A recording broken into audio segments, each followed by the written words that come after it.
And this is it. And this is the result of my my own haircut style. I don't know what. But I guess okay naman siya, right?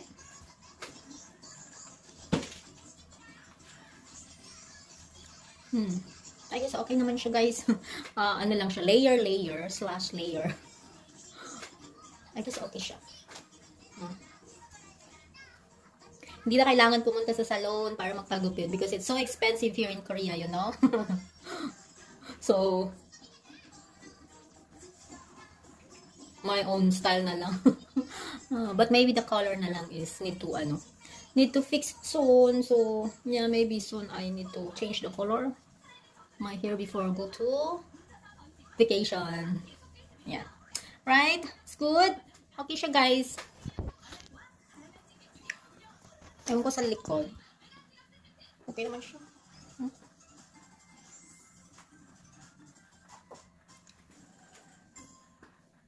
Ganda pala no ng ano niya, ng result niya after only straight cut. I guess good. So bye-bye. That's it for today's vlog, today's video. Actually, ginawa ko to nang hindi alam ng husband ko kasi actually we are not good. Today we are immune. That's why 2 days na hindi kami nagpapansinan because of something, may kunting problem, may kunting tampuhan. But yeah, maybe I don't know, maybe soon baka ano naman, mawawala naman yan. Hindi ko alam. That's why meron siyang paganito kahapon. Hindi ko to ginalaw, binigay niya sa akin. Sabi niya, "Mami, you accept this. This is my present to you." So, di ba nanunuyo siya? Kasi nga 2 days kami hindi nagpapansinan. Ewan ko, bigla na lang kasi basta alam niyo na yun kung kayo ay may mga minamahal sa buhay na may mga konting tampuhan, may mga konting away.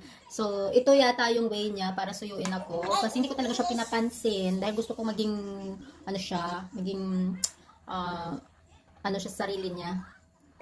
Mag-grow siya sa sarili niya, parang ganun. Gusto ko yun sa kanya. Ayoko siyang pangunahan, ayoko siyang basta alam niya na yun. So, ito guys, may pa-flower si Koreano nyo. Tapos may chocolate sa loob. Binigay niya sa akin kapon, pero never ko talaga siya pinansin. Sabi ko, bigyan kayo na yan. Huwag sa akin. Sabi ko gano'n. Sabi niya, no, it's not good for you na. It's dangerous for you na baka makain niya yun itong mga bulaklakin. Tsaka yung chocolate, it's bawal daw sa baby. So, hindi ko siya pinapansin talaga habang binibigyan niya sa akin. So, hindi ko to kinuha. Hindi ko kumbaga inabot niya sa akin, pero hindi ko talaga siya pinansin niya. Umiiwas nga talaga ako sa kanya. So, ang nangyari, nilagay niya dito sa mesa, nilagay niya dito sa table namin. So, ito, nandito lang guys. So, sana all, no? Sana everyday magtatampuhan kami para marami. Everyday may flowers or may paganito siya. So, yun. That's why, ganito yung result ngayon. Kaya nagupit ako ng hair ko.